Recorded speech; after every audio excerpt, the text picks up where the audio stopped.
The dining room of Le Rossignol had never been this silent. 100 of the most important people in French gastronomy stood frozen under the hand-blown glass lanterns that Gerard Vasseur had bought 40 years ago with the very first month the little bistro ever turned a profit. And not one of them was breathing. At the center of the room, beneath a silk banner that read Une nouvelle étoile pour le monde, a new star for the world, Damien Vasseur stood in a pressed white chef's jacket, with his name embroidered in gold thread over the heart, holding a microphone, smiling the smile of a man who has already been handed the crown. Behind him, on a raised copper pass, sat a single-plated dish under a glass cloche, waiting to be unveiled to the cameras as the signature of the restaurant's new executive chef. A few steps from the pass stood a young woman in the plain gray apron of a commis, the lowest cook in the brigade.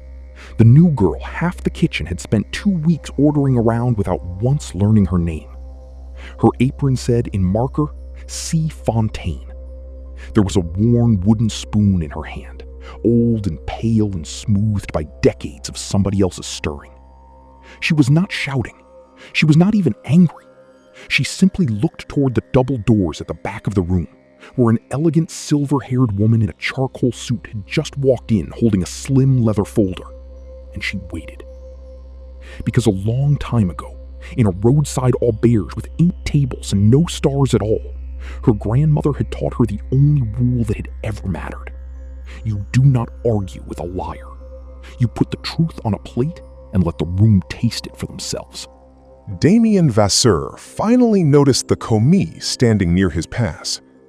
"Excuse me," he said, covering the microphone with one hand and flicking the other at her, as if brushing off a fly. "Kitchen staff, wait in the kitchen." He smiled at the crowd to smooth it over. The silver-haired woman by the door cleared her throat, and the whole room turned. "Chef Vasseur," she said quietly, her voice carrying to every corner. "My name is Sylvie Aubert. I am the director of the guide, the one whose stars you have spent all evening celebrating." She opened the leather folder.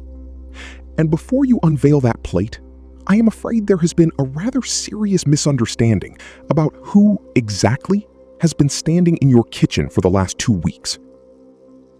To understand how a woman in a 10-euro apron stopped a global coronation in front of 100 witnesses, and why every powerful person in that dining room went the color of raw dough, we have to go back 2 weeks to a Monday before dawn, a delivery door in a Lyon alley, and the first cruel thing Damien Vasseur ever said to the woman he thought was nobody.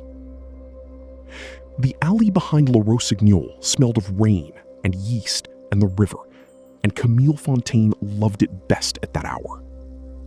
She stood at the delivery door in the blue dark of 5 in the morning, 34 years old, lean, with quiet, watchful eyes that most people mistook for shyness, waiting to be let in for her first shift.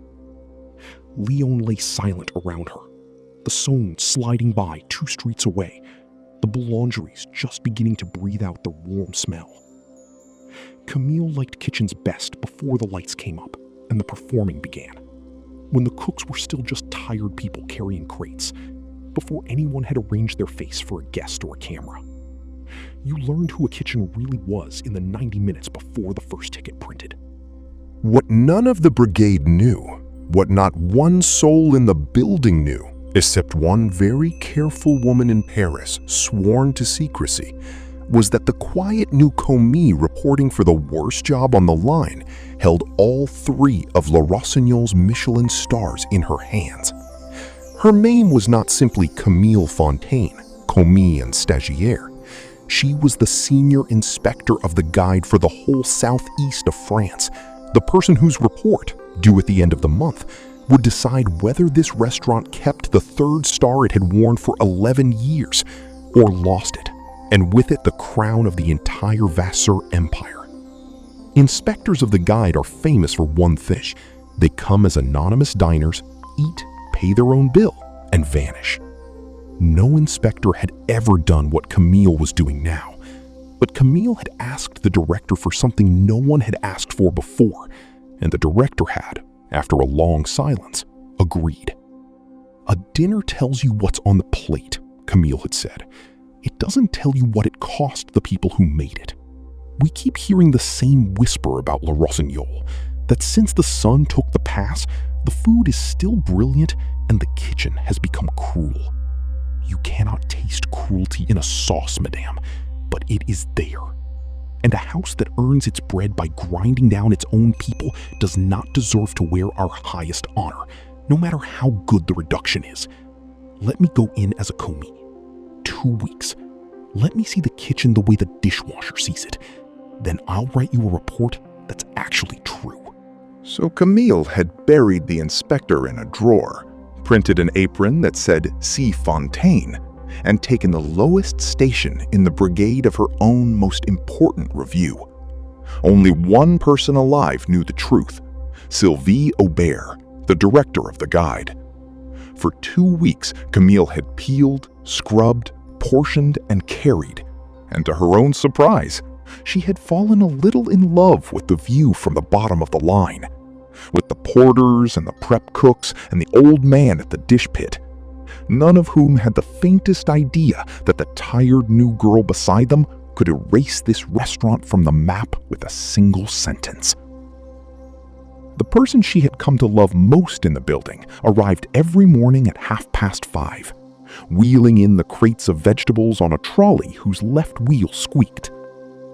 Amadou Diallo was 61, Senegalese, and had washed dishes and hauled deliveries at Le Rossignol for 22 years. Gerard Vasseur, the founder himself, had hired him personally, back when the restaurant had 1 star and 1 dishwasher, and Gerard still worked the line in a sweat-soaked shirt. Amadou kept a tin of dates in his apron for anyone whose blood sugar crashed on a double shift, knew exactly how every cook took their coffee, and cooked the staff meal, the family meal, the repas du personnel that the whole brigade ate together before service, with more love than most of the plates that left for the dining room. And every morning, before the ovens were even lit, he set a small cup of coffee on the corner of the cold station for the new girl, because he'd noticed she came in hungry. "Eat something, ma fille," he told her that first morning, pressing a date into her hand like a stern uncle.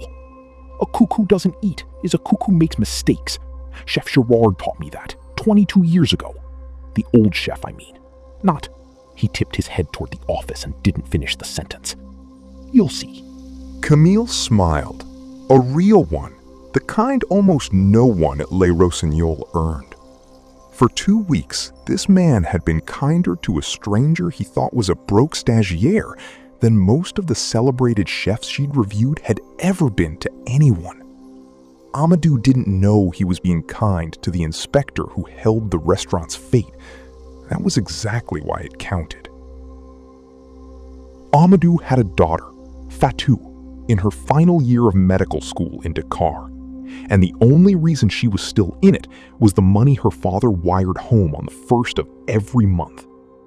He kept her photo taped inside his locker, a serious young woman in a white coat, and touched it, quickly, every day before service, the way another man might touch a saint.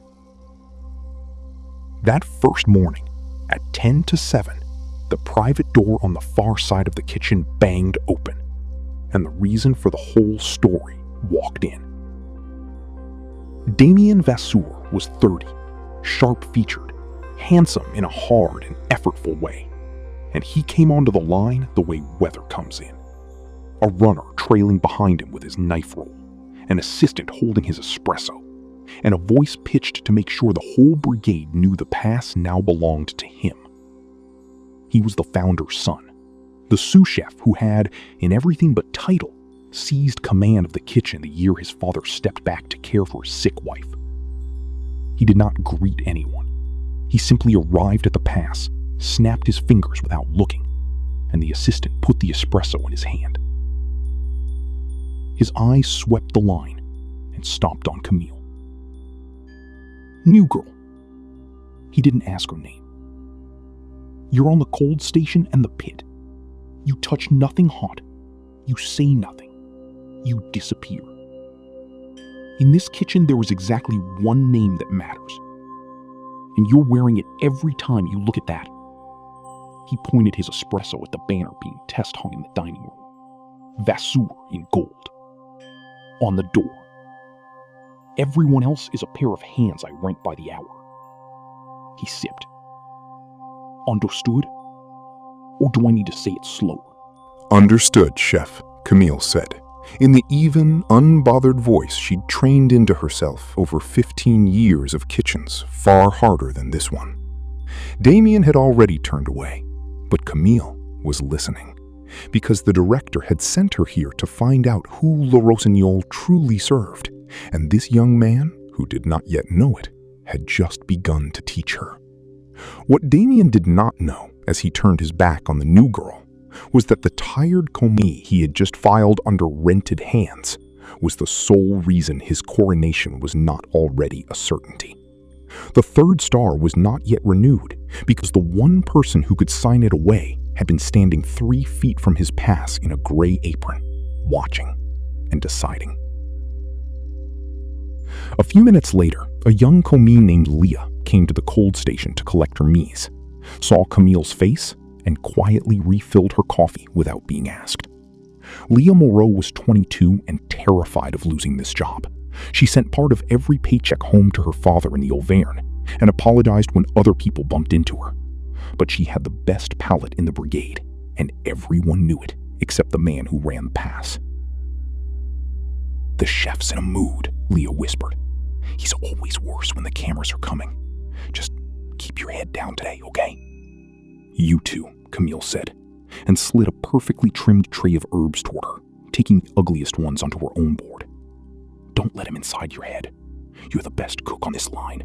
I've been watching." Leah flushed with a pleasure she couldn't hide and stood a little straighter for the rest of prep.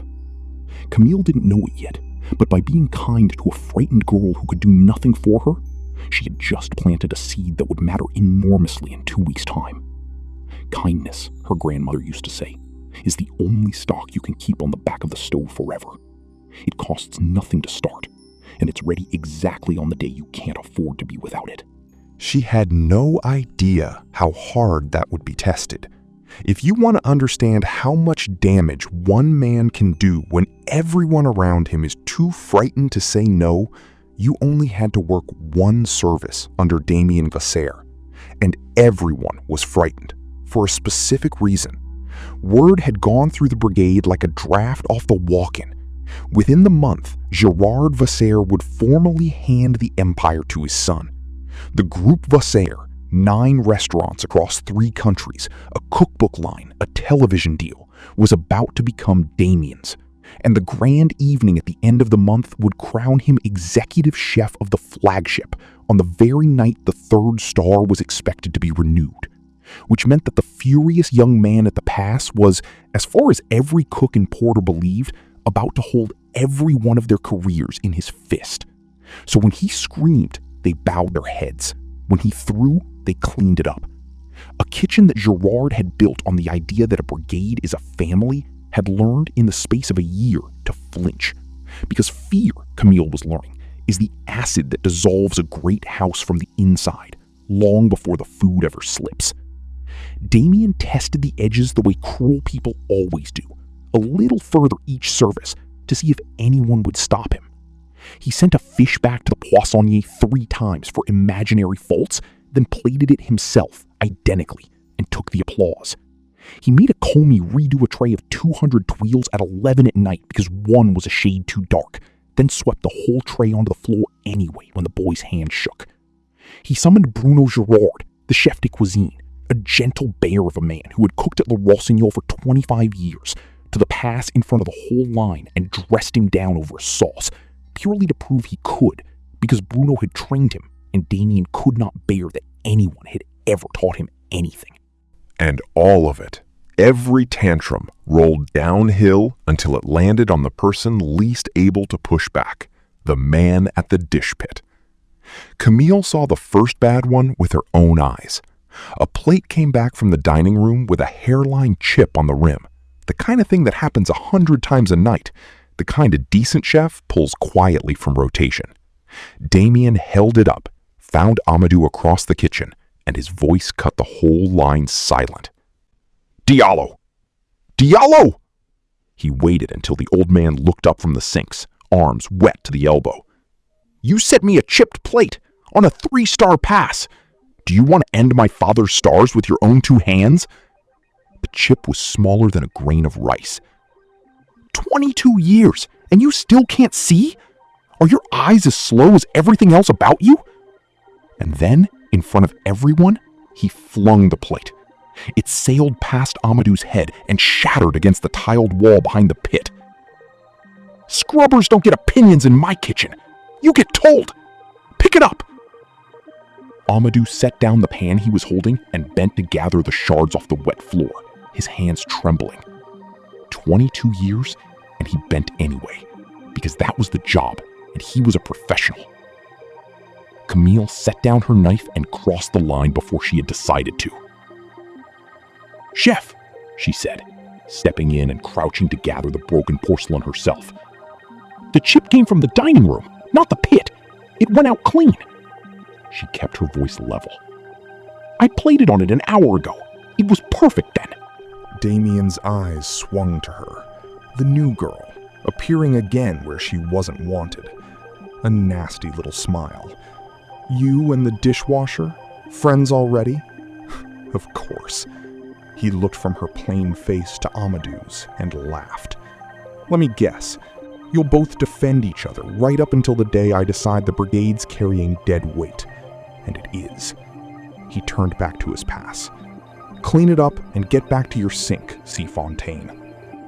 Amadou let out a long breath as they knelt together over the shards. "You shouldn't have done that, ma fille," he said quietly. "A girl like you, first real kitchen, you need a good reference from a house like this. Me, I'm old. My back's nearly finished anyway. But you have your whole life. Don't make an enemy of that one. His father built the world these boys stand on." "Let him remember my face," Camille said. But inside, for the first time, a thin wire of worry pulled tight. Not for herself, but for the man beside her. Camille could absorb anything Damien threw.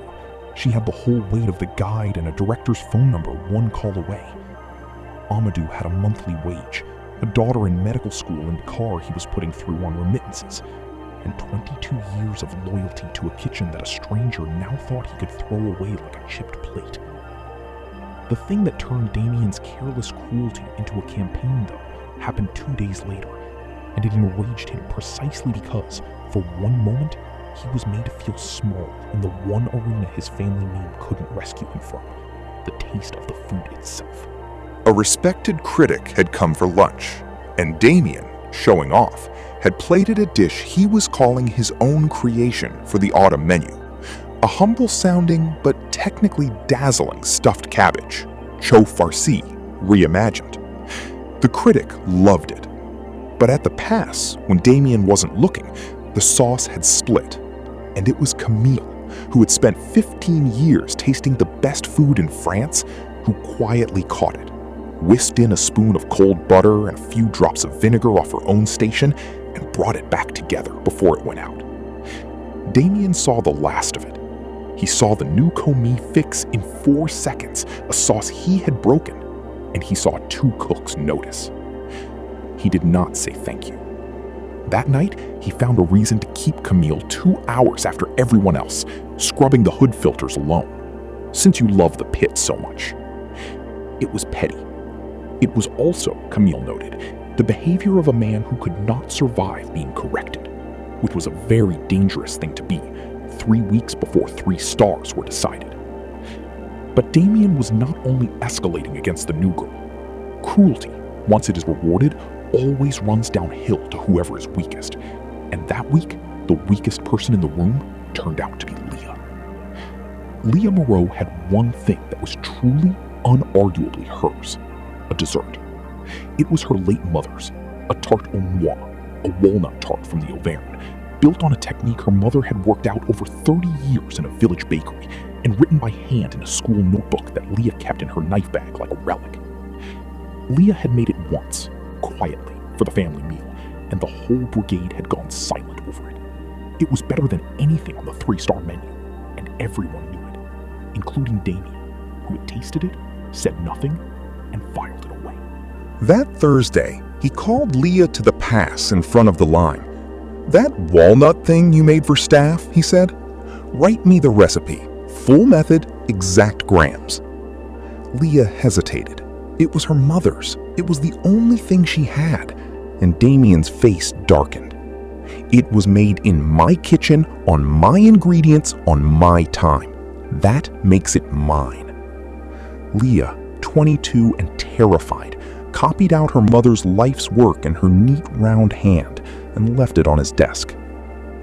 Camille watched the whole thing and said nothing, because an inspector's job is to see clearly, and she was seeing everything. She was seeing a kitchen where the food was truly extraordinary, and where the extraordinary was being harvested from frightened people by a man who mistook ownership for talent. That night, Camille sat on the metro back to her small rented room and did a different kind of accounting from the kind on her clipboard. She listed in her head everyone Damien had hurt in 2 weeks. The poissonnier humiliated over nothing. The boy made to redo 200 tuiles. Gentle Bruno dressed down in front of his own brigade. Leah stripped of her mother's recipe. And Amadou, a plate thrown at his head, mocked for his eyes, his English, his age. She wasn't raging, she was seeing. The director had sent her to find out what Le Rossignol had become, and here was the answer. A magnificent kitchen with a rotten pass, and a brigade too frightened to say so because the man who'd rotted it was about to own their futures. That, Camille understood, was the real question in front of her. Not whether the sauces were still perfect, whether the people who made them were safe. She stayed late that night, after even Damien had gone, and she did the thing she'd started doing in the empty kitchen. She took her grandmother's wooden spoon out of her bag and cooked, alone, at the cold station, a single serving of her grandmother Odette's poule au pot, the plain boiled hen and broth that a woman with no stars had served to truck drivers and widows and anyone who was hungry at a roadside auberge for 40 years. Camille had become an inspector because of that spoon and that broth, because her grandmother had taught her, ladling soup to a stranger who couldn't pay, that the whole of cooking came down to one question. Did you feed people like they mattered, or only like they could pay? Odette's auberge never earned a star. It earned something Camille had spent 15 years looking for in starred rooms and rarely found. As she tasted the broth off the old spoon, alone under the low night lights, she thought about a man bending to pick up a thrown plate with shaking hands, and she knew what her report was going to have to be about. She didn't yet know how ugly Damien would make it first, but she had a feeling, and she was right. It happened on a Saturday, the busiest service of the week, and it was worse than anything Camille had braced for. At the height of the evening, with 200 covers on the books and a full brigade sweating over the pass, Damien came out of the walk-in refrigerator holding an empty wooden box, and his voice cut across the entire kitchen. "Stop! Stop!" The line froze. He held up the box like evidence. "The white truffle is gone! The Alba!" He turned slowly, and his eyes landed exactly where they had been aiming all along. "Diallo, you're the only one in and out of that cold room all night." A cold smile. 22 years learning where the expensive things are kept, The kitchen went dead silent. Amadou's face did something Camille would not forget. It crumpled with the specific, total shame of a proud man accused of the one thing he had spent his whole life being the opposite of.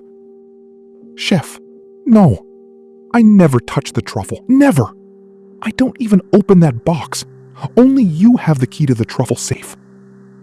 He stopped, because everyone knew that was true, and because a frightened man who tells the truth in that kitchen only made Damien angrier. "Search his locker," Damien ordered. "And his bag. People like him keep it close." And here is where Damien Vasseur crossed the line he could never uncross. Because it was one thing to be cruel to the people who worked for him, and another thing entirely to reach into an honest man's life and try to brand him a thief. Bruno Girard, the chef de cuisine, stepped forward, sweating through his whites. "Damien, chef, we should call this in properly. Review the walk-in camera. Do it by the book. Amadou has been here longer than you've been." "There's no time for a review in the middle of Saturday service," Damien snapped. "He'll dump it. Terminate him. Now. Tonight. In front of me. Or I'll call my father and tell him his precious chef de cuisine protects thieves, and we'll see whose job survives that." He held up his phone. "Your choice, Bruno. Him or you." And Bruno Girard, decent, exhausted, 25 years in Bruno, with a mortgage and 2 kids and the whole brigade's paychecks pressing on him, did the thing that would haunt him. He did not say he is innocent. He looked at the floor, and in a voice barely above a whisper, he told Amadou to hand over his locker key, and he let 2 porters walk a weeping 61-year-old man out through the alley door into the rain. 22 years, ending in the time it takes to fill out 1 dismissal form. By midnight, it was official on paper. And that detail was not a small one, because the truffle Damien claimed was stolen was, in fact, sitting exactly where Damien had put it that afternoon, and the frame he built to explain its absence reached across the sea into a lecture hall in Dakar and hung a countdown clock over a young woman's future.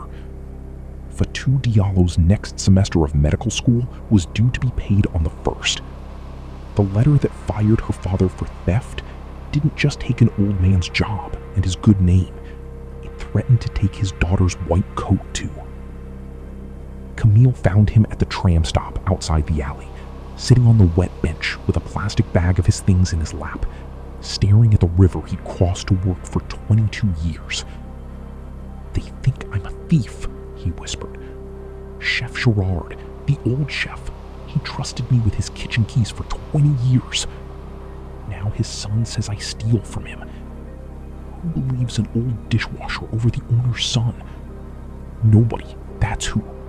His voice broke. "How do I tell Fatou?"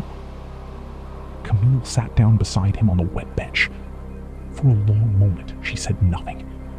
The rain dripped off the shelter. "Amadou," she said finally, and something underneath her voice had gone very quiet and very hard. "I need you to trust me for a little while. 2 weeks, maybe less. Don't sign anything they send you. Don't talk to any lawyer but the one I send you. Go home and be ready to walk back into that restaurant one more time on a night I'll tell you about." "Walk back in for what, ma fille? They'll have the porters throw me out." "For what you're owed," Camille said, and put her hand over his trembling one. "Trust me one more time. After that night, you will never again have to bow your head in that building. I promise you that."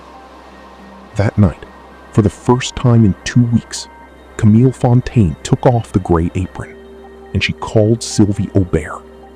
Sylvie Aubert had run the guide for 11 years, had eaten in every 3-star room in Europe, and had not raised her voice since her first year in the job.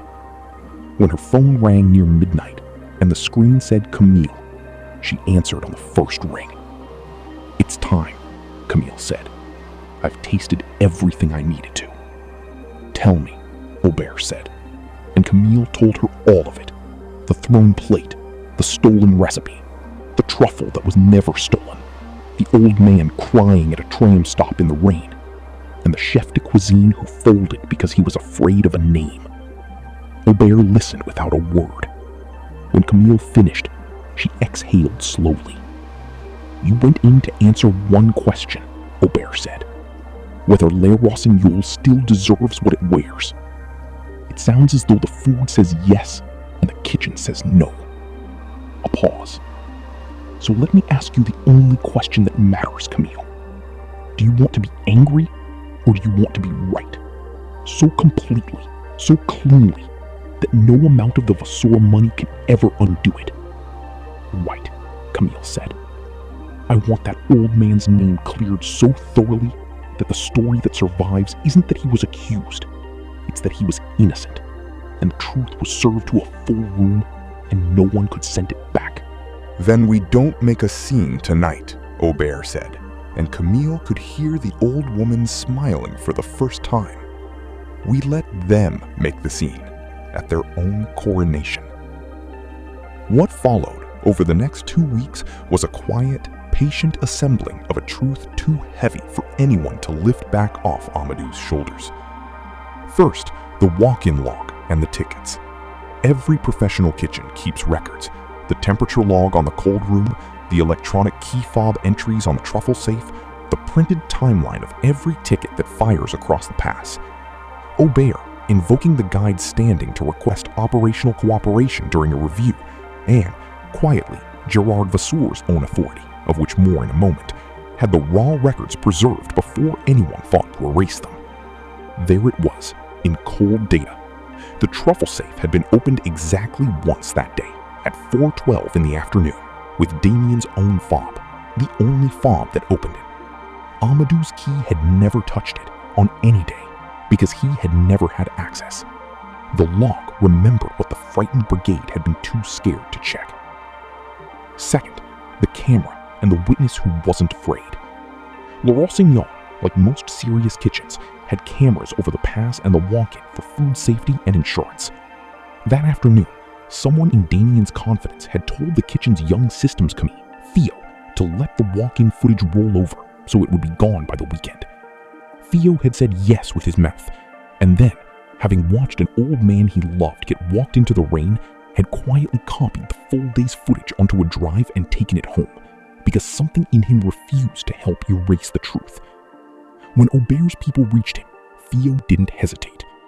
The footage showed, at 4:12, Damien himself entering the walk-in, opening the safe, and slipping the wrapped truffle into the inside pocket of his own chef's coat, hours before he stood in the middle of service and accused Amadou of stealing it. Third, and this was the part that made even Aubert set down her pen, the truffle itself. Because once you have the authority to ask the right questions, the truth stops hiding. The 12,000 euro Alba turned up wrapped in a linen napkin in the locked drawer of Damien's own office, exactly where the footage said he'd carried it. He hadn't been robbed of anything. He had staged the loss of an ingredient he'd pocketed himself, purely to have a reason to destroy the two people who had made him feel small: the dishwasher who'd been standing near the sauce he broke, and by association, the new girl who'd fixed it. The frame was complete, and every piece of it pointed back at the framer. But assembling the truth was only half of it. The other half was that the Vasseur name did not lose gracefully, and Camille knew the moment the Vasseur camp sensed trouble, they would fight dirty. They did.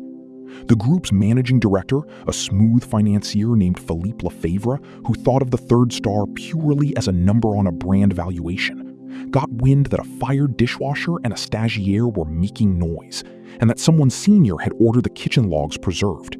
Lefebvre moved at once. He pressed to bring the grand coronation evening forward, crown Damien, lock in the celebration, and handle a minor staffing dispute quietly afterward. He leaned on Bruno to produce a written statement that the dishwasher had as good as confessed. A man from Lefebvre's office began quietly asking cooks whether anyone had copies of anything that ought to be handed to the family before embarrass the house. For a few days, it looked as though money might simply outrun the truth, as though the star would be celebrated and the empire handed over before anyone with power heard an old man's side. And there was one more pressure point Damien pressed himself. He found Leah, timid Leah, who had watched the whole truffle scene, and cornered her by the lockers.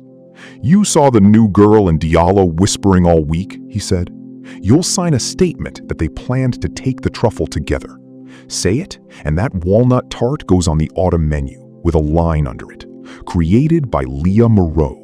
Your name in a 3-star menu. For one long moment, Leah thought of her father in the Auvergne, of the reference, of everything she was terrified to lose. And then she thought of a tired new girl who had slid the good herbs to her and taken the ugly ones, and said, "You're the best cook on this line. I've been watching." "No," Leah said. Her voice shook, but she said it.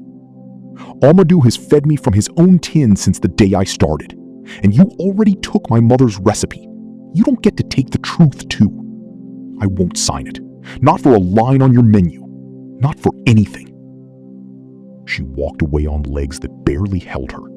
And then, because courage grows the instant you use it, she went straight to the number Camille had quietly given her, in case, and told Sylvie Aubert everything, including the bribe. And Aubert wrote it down and dated it and had her confirm it as a witness. That was the sharpest edge on the whole case, and Damien had handed it over himself. Not only a staged theft, but an attempt to buy false testimony, witnessed by the very girl he tried to buy. The emotional low came late that week. Amadou got a message that Fatou's faculty was asking about the coming semester's fees, and he sat in his small flat, and for the first time, stopped believing it would ever come right. "I know you told me to wait, ma fille," he said, his voice hollow when Camille called. "But maybe some things money just wins. Maybe I should sign their paper, take whatever they offer to go quietly, and save what's left for Fatou. An old man can't fight the Vasseur name." Camille stood at the window of her rented room, her grandmother's spoon in her hand, and made herself say the hardest sentence of the whole plan. "One more week, Amadou. Come to the restaurant on the night of the grand dinner. Stand at the back in your good shirt." Meanwhile, on the surface, nothing changed, which is what made the noose so tight. Damien spent the week insufferable and triumphant, telling anyone who'd listen how he'd cleaned 2 problems out of the brigade in one Saturday. And there was one more thread Camille needed him to pull himself. Because Camille had learned the founder's story by now, from Amadou and Bruno both, and it had changed the shape of the whole plan. Gerard Vasseur, the old chef, 70 years old, had built Le Rossignol from an 8-table bistro with the same creed Camille's own grandmother had lived by. But for the last year, Gerard had barely been in the kitchen. His wife, Margot, was gravely ill, and he had handed daily command to his son and told himself the boy had earned it. He did not know what his kitchen had become. He did not know about the thrown plates, the stolen recipe, the old friend he'd hired himself, now branded a thief. Aubert, who had known Gerard for 30 years, made one phone call, and Gerard Vasseur, who still legally owned every brick and every star of the house, asked one thing. "Let me be there. Let me see it with my own eyes before I decide what my name means." Damien cornered Camille one last time on the eve of the dinner as she scrubbed her station, not knowing anything. "Still here, scrubber?" he said, delighted. "You're finished after tomorrow, you know. Once I'm named executive chef, I'm cleaning house. First names on the list, you and your thieving old friend." He leaned in. "You should have just kept your head in your sink. This is my kitchen now. Well, it will be tomorrow night in front of the whole world." Camille looked at him for a long moment. Everything in her wanted to end it right there. Instead, she let the noose tighten one more inch. "You keep saying it's going to be your kitchen," she said quietly. "Say that tomorrow, on the microphone, in front of the cameras. Tell the whole room the food is yours, all of it, your genius, your creations. Unveil that walnut tart under your own name and take your bow.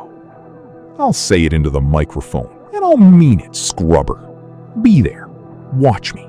It'll be the best night of my life." He walked off, delighted with himself. She has no idea, Camille thought, then corrected herself, almost smiling. He has no idea that I just asked him to stand at a microphone and claim in front of 100 witnesses every dish he stole and every star he never earned. And he said yes. Late that night, an unexpected ally knocked at the staff entrance, Bruno Girard. He had not slept. He set his chef de cuisine's keys on the steel table between them and could barely get the words out. "I knew Amadou didn't take it," he said. "I knew it in my gut. And I let him walk him out anyway because I was scared of that family. And I told myself I was protecting everyone's jobs. I've felt sick since." He straightened his heavy shoulders. 25 years. Girard hired me off a ferry with holes in my shoes. I don't know what you and the director are planning.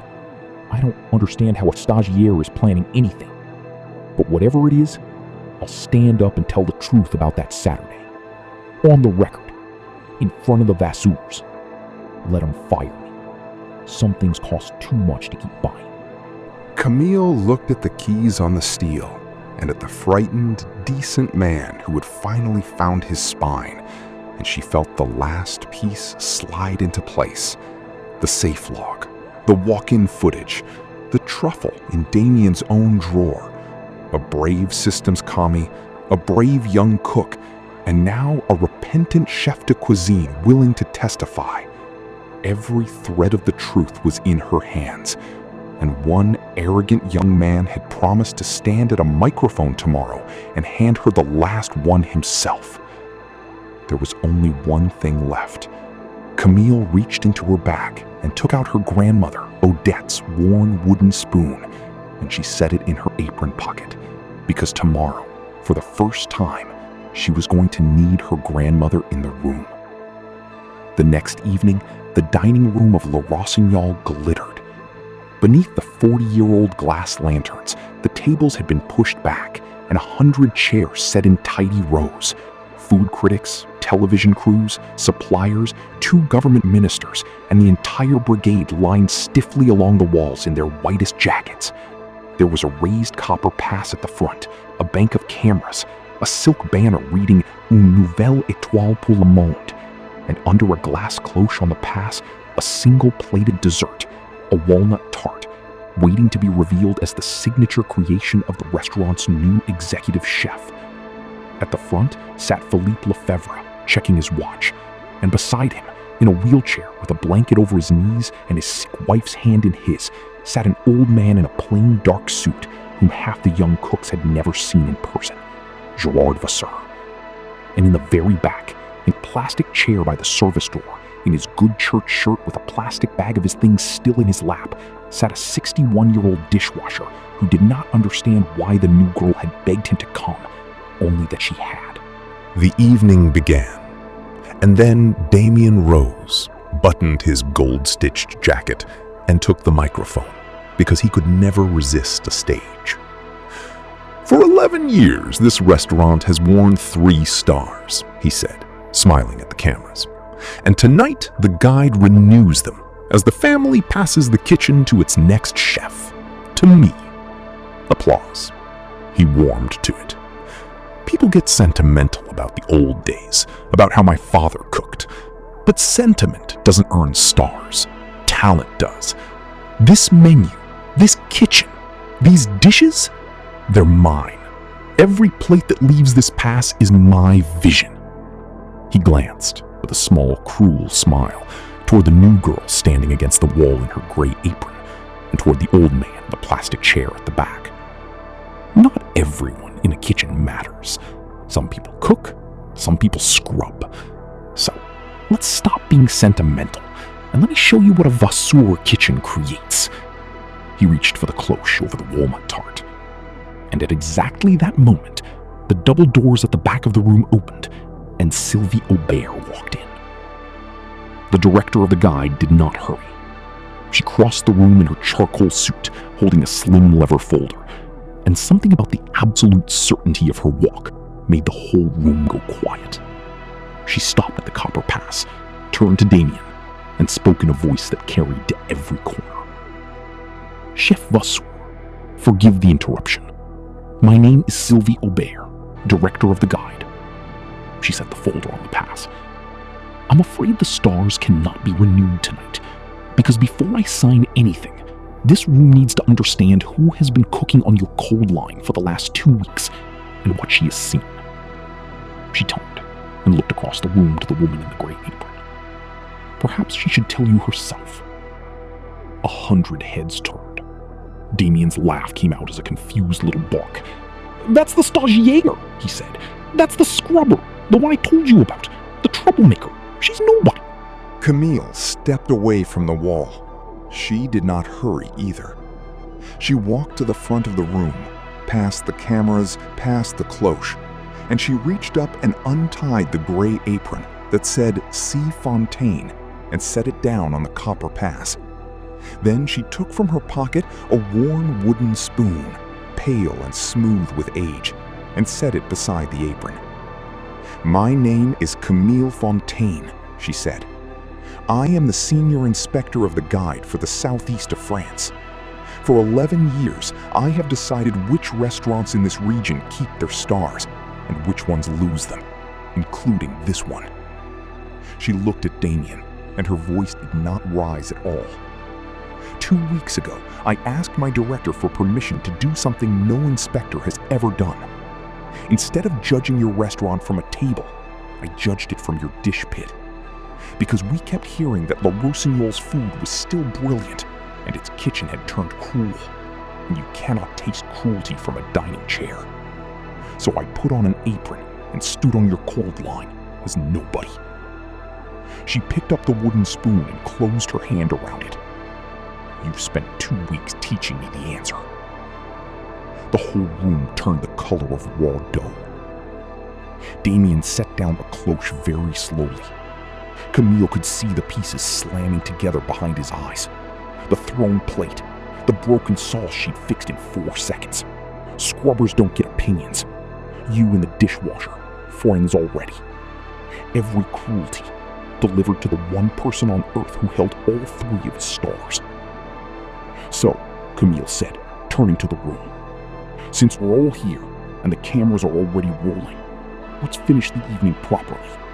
Just not the ceremony that was planned."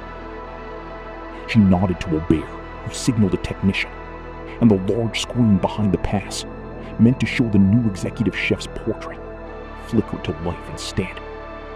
2 weeks ago, Camille said, a member of this brigade, Amadou Diallo, 22 years at Le Rossignol, hired by Chef Gerard himself, was accused of stealing a €12,000 white truffle, marched out into the rain, and fired for theft. He was accused by Chef Damien. So let's do what no one in this kitchen was brave enough to do that night, because they were all afraid of the family about to sign their paychecks.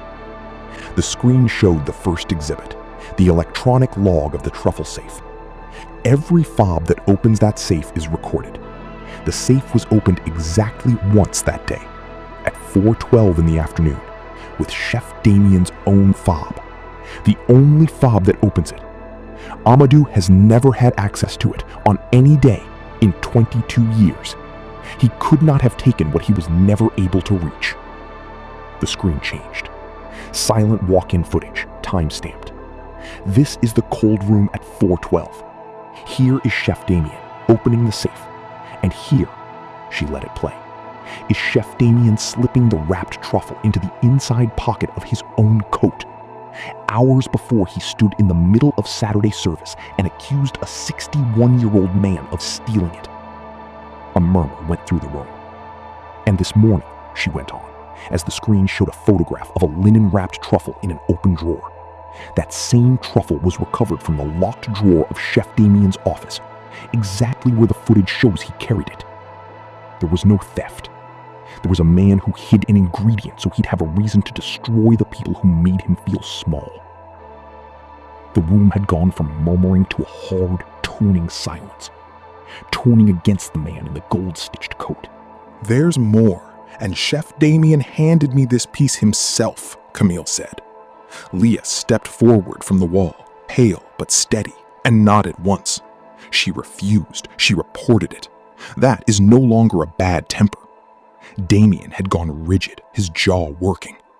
And here, Camille did the thing she had been building toward for 2 weeks. She reached under the cloche, lifted the walnut tart, and set it on the pass between them. You told this room 90 seconds ago that every dish that leaves this pass is your vision, that this tart is your signature creation. You said it into the microphone in front of the cameras. She slid a plate, a knife, and the tart toward him. So let's honor that. Make it again, right now. The room would love to watch the great chef Vasseur produce his signature dessert with his own 2 hands. She let the silence stretch. Because I've eaten in the best kitchens in France for 15 years, chef, and there's one thing I have never once been wrong about. The plate never lies about who cooked it. So show us. Make the tart. Damien looked at the tart, and at the knife, and at 100 waiting faces, and his mouth opened and nothing came out. Because he had never made it, could not make it, had only ever taken it. And that was when he broke. And he broke exactly the way Camille had suspected a man like him would. Not with tears and not with pleading, but with fury. "This is a setup," he snarled, and swept his arm across the pass, the plate, the knife, the cloche crashing to the floor. He rounded on Leah, jabbing a finger. "She wrote it down for me. It's her fault. She gave me the recipe." Then on Bruno along the wall. "You signed the dismissal, Gerard. This is on you, not me." Then back at Camille, his voice cracking into something ugly.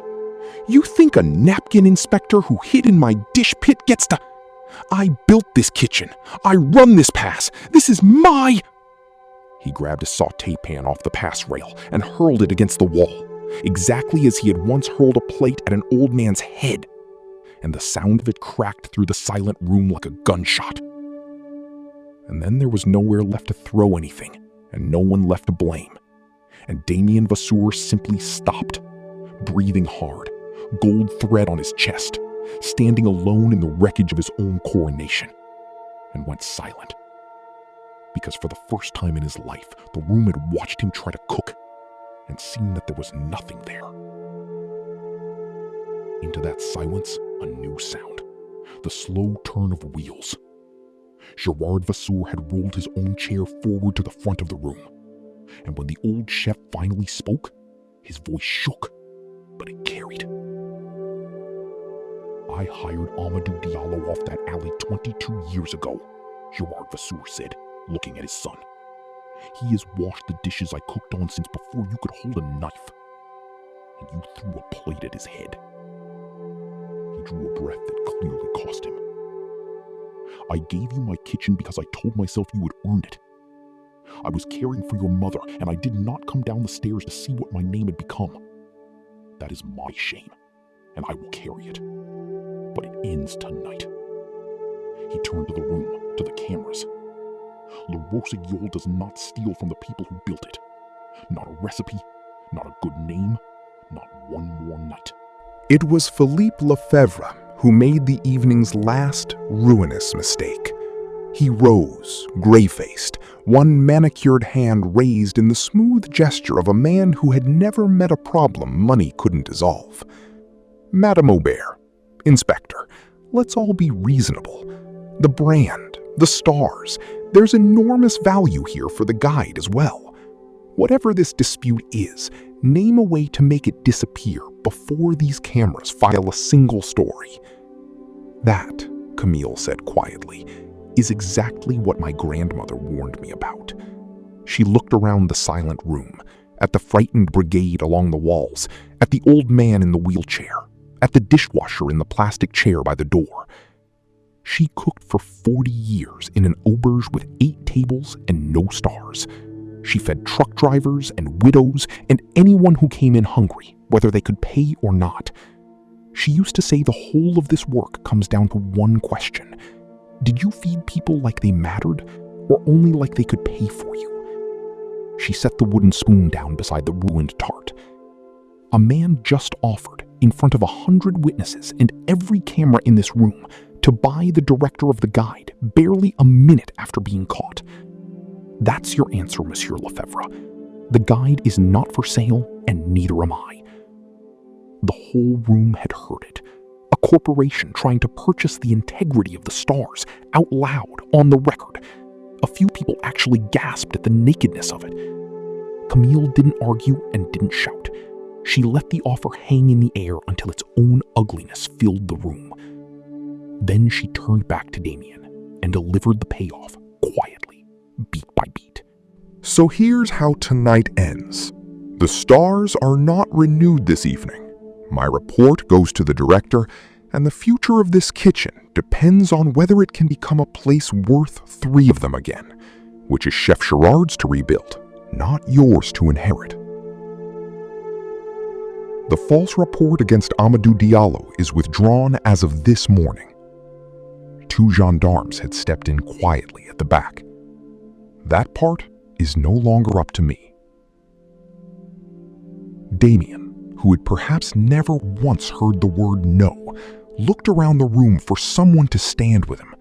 He looked for Hugo, the young cook who'd laughed at all his jokes and copied all his cruelties, and found him quietly stepping back into the line of the brigade, unable to meet his eyes, a flicker of shame on his face.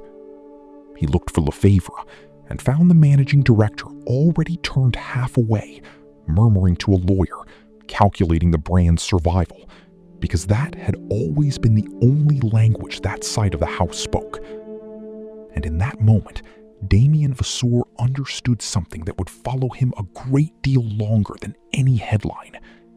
That he had spent his whole life in a kitchen full of people, and not one of them was standing with him now, because he had never once stood with anyone else. The gendarmes moved toward the pass, not for an old dishwasher this time. "For what it's worth," Camille said, quieter now, almost gently, "this didn't have to be your story. Your father handed you the best kitchen in France and a brigade that would have followed a kind man anywhere. If you'd just cooked, if you'd left Amadou alone, or credited Leia, or been decent to one single person who couldn't do a thing for you, you'd be holding 3 stars tonight. You had every advantage a cook can be given. The only one you refused to use was the one that's free." But Camille wasn't finished, because a good ending is never only about who falls, it's about who rises. She stepped down from the pass, walked the length of the silent room, past the cameras and the wreckage and the banner that would never be raised, all the way to the plastic chair by the door. And she knelt in front of Amadou Diallo, who was crying and trying not to, crushing the plastic bag of his things in his lap. "Amadou," she said, and her own voice finally cracked. "I'm sorry. I couldn't tell you. I made a promise to keep the inspector in a drawer until I understood this kitchen from the bottom." She took his worn hands in hers. "You want to know what taught me the most in 2 weeks? It wasn't the tasting menu. It was a date pressed into my hand before dawn by a man who thought I was broke and had nothing to give him, and fed me anyway. You cooked the family meal like the family mattered. That's the whole thing. That's what my grandmother meant. That's what earns stars, even when it never gets them." She stood and turned to the room. "Monsieur Amadou Diallo is reinstated, effective the morning he was walked out, with full back pay, the theft accusation withdrawn and expunged, and a written apology from this house." She drew a breath. "And Chef Gerard has asked me to say one thing more." The old man's voice came from his chair, steadier now. "The family meal at Le Rossignol, the one the brigade eats together before every service, will be cooked from this night on in the name of the man who cooked it with the most love for 22 years. And his daughter's studies in Dakar are the personal responsibility of this house until the day she wears her white coat. A restaurant that would let a good man's child fall out of medical school to protect a liar has no business wearing any stars at all." Then Camille found Leah against the wall. "The night I knew exactly how this would end," she said, "was the moment you told a frightening man that your mother's recipe and the truth were not for sale. When saying yes would have put your name on a 3-star menu and solved every worry you have. On Camille's recommendation and Gerard's word, Leah's mother's walnut tart would go on the menu under the only name that had ever belonged on it, Moreau, and Leah would step off the cold line and on to pastry as a chef de partie, the youngest in the house. Leah pressed both flour-dusted hands over her mouth. A few feet away, Bruno Gerard, who'd found his courage a day late but found it, and young Theo, who'd refused to erase the footage, were both blinking hard. The room, which had been so silent, broke. The brigade along the walls were the first on their feet. The cooks, the porters, the commis, then the critics, and then, sheepishly, even a few of the suppliers, all of them on their feet for a woman in a gray apron and an old man in a church shirt, in a kitchen that had, for one night, remembered exactly what it was for.